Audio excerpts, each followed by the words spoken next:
आप सभी का स्वागत हमारे YouTube चैनल पर। आज हम कक्षा 7 की प्रश्नावली संख्या 9.1 को हल कर रहे हैं, जिसमें जो पहला सवाल हमें दिया गया है वो दिया गया है कि निम्न में प्रत्येक का समांतर चतुर्भुज का क्षेत्रफल ज्ञात करो। और हमें समांतर चतुर्भुज की आकृति बनाकर दी हुई है, तो हमें यहाँ पर क्या करना है, इस आकृति का क्षेत्रफल ज्ञात करना है। तो सबसे पहले आपको जो ज़रूरी होता है वो होता है आकृति आपको जो भी दी गई है उसका सूत्र आपको पता होना चाहिए। जैसे आपको बताया जाता है यहाँ पर समांतर चतुर्भुज,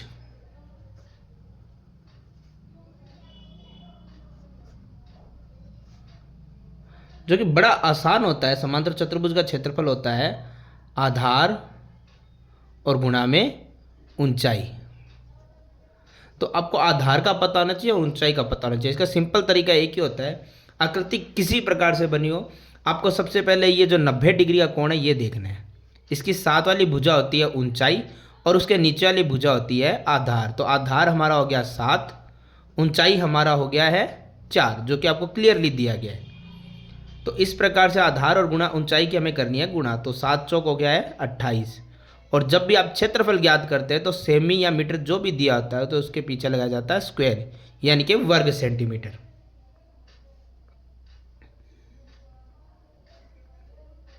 इसी प्रकार इस सवाल के अंदर आपको बी नंबर आकृति जो दी गई है उसका भी आपको क्षेत्रफल ज्ञात करना है। तो उसमें भी हमें इसी प्रकार निकालना पड़ेगा सूत्र के द्वारा। चूँकि आकृति जो मैंने बनाई है थोड़ी सी अच्छी नहीं बनी होगी, बट बुक में आपको दिया होता है वैसे। तो वापस वही समांतर चतुर्भुज। तो अब मैं थोड़ा सा यहाँ पे शॉर्टकट में लिखूंगा समांतर और चतुर्भुज, क्योंकि हर बार क्षेत्रफल का फॉर्मूला तो यही रहने वाला है, आधार और गुणा में ऊंचाई। तो इसीलिए मैं थोड़ा शॉर्टकट लिख रहा हूँ। तो इस बार आधार सबसे पहले 90 डिग्री का कोण, उसके साथ वाली भुजा होती है ऊंचाई और उसके नीचे वाली भुजा होती है आधार। तो 5 × 3 होता है 15, और चूंकि सेमी में दिया गया है तो ये हो जाएगा सेमी स्क्वायर। इसी प्रकार अगली आकृति का भी समांतर चतुर्भुज का क्षेत्रफल,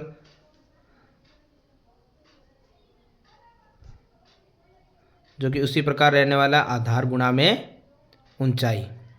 तो आधार वही 90 डिग्री के साथ वाली भुजा ऊंचाई और नीचे वाली भुजा आधार। तो ऊंचाई इसकी है 3.5 और आधार है 2.5। कई बच्चों को लगता है कि अगर पॉइंट का मल्टीप्लाई हम करेंगे तो बड़ा मुश्किल होगा। ऐसा कुछ नहीं होता है। आप नॉर्मली अगर पॉइंट के मल्टीप्लाई से परेशान हो रहे हैं तो एक बार दोनों तरफ पॉइंट को भूल कर 25 और 35 समझ लीजिए और इन दोनों की गुणा कर लो। जैसे हम कर लेते हैं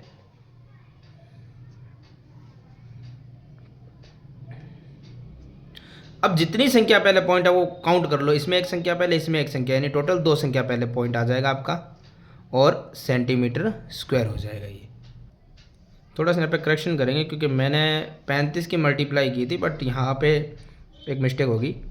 35 5 175, 35 दूना 70 और 87 87 आएगा यहाँ पर, 92 नहीं, यानी आएगा 8.75 सेमी स्क्वायर।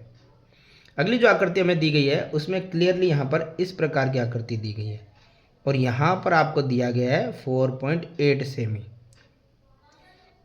आकृति तो वही समांतर चतुर्भुज की है, तो फॉर्मूला तो वही रहने वाला है समांतर चतुर्भुज का क्षेत्रफल, जो कि होता है आधार गुणा में ऊंचाई।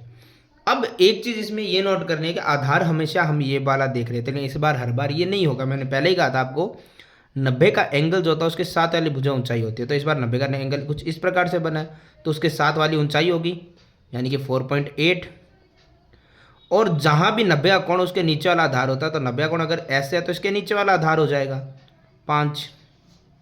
बस अब हमें क्या करना है, अब हमें इसकी मल्टीप्लाई करनी है और हमारा आंसर क्लियर हो जाएगा। जैसे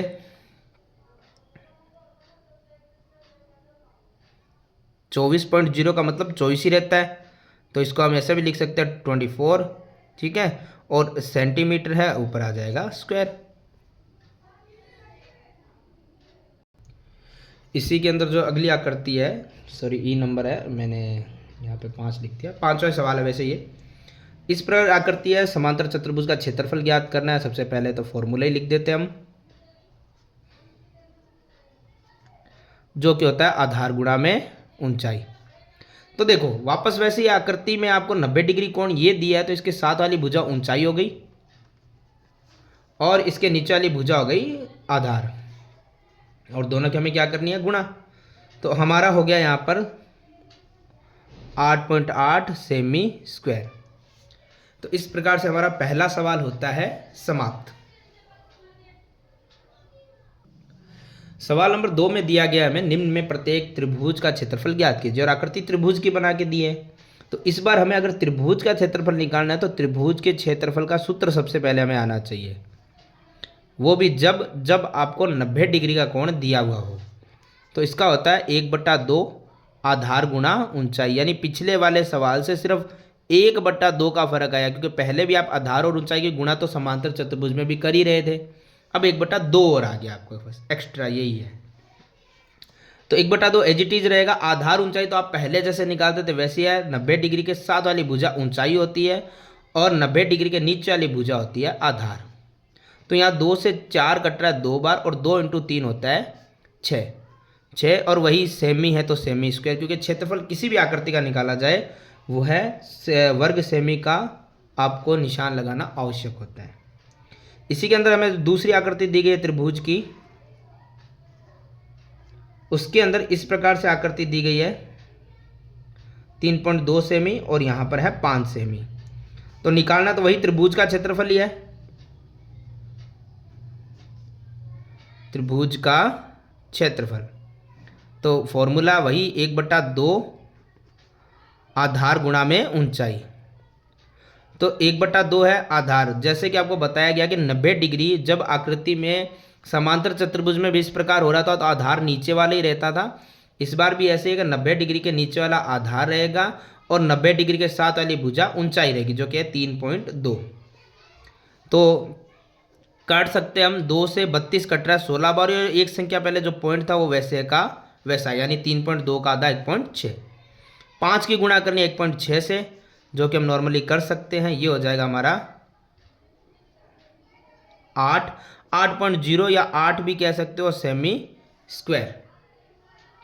इसी प्रकार सी नंबर क्वेश्चन, इस बार सीधा एक त्रिभुज दिया गया आपको, कोई डॉट डॉट वाली लाइन नहीं दी गई है, बट इसका मतलब ये नहीं है कि ऊंचाई हमारी खो चुकी है कहीं, नहीं, ये 90 डिग्री के साथ वाली भुजा ऊंचाई रहती है और नीचे वाला आधार रहता है। तो एकदम क्लियर है। फॉर्मूला आपको आना चाहिए त्रिभुज का क्षेत्रफल, जो कि रहेगा 1/2 आधार और साथ में ऊंचाई। तो 1/2 है, आधार हमारे लिए हो गया 3 सेंटीमीटर और ऊंचाई हमारे लिए होगी 4 सेंटीमीटर। 4 से 2 कट गया, सॉरी 2 से 4 कट गया 2 बार, और 3 × 6 2 हो गया है 6 सेमी स्क्वायर। इसी में सवाल नंबर डी जो हमें दिया गया है, फिर से एक त्रिभुज और सूत्र लगाना है त्रिभुज का क्षेत्रफल का ही, जो कि होता है 1/2 आधार गुणा में ऊंचाई। 1/2 है, आधार हमारे लिए वही देखिए 90 डिग्री के साथ वाली भुजा ऊंचाई रहती है और उसके नीचे वाली पूरी भुजा आधार रहता है। ये एक्स्ट्रा भुजा देके आपको कंफ्यूज किया गया है, इससे कोई फर्क पड़ने वाला नहीं है। तो ये हो गया है, 2 से 2 तो कट गया, अब बचा 3 एकम 3, तो 3 सेमी स्क्वायर। तो इस प्रकार से हमारा सवाल नंबर 2 भी होता है कंप्लीट।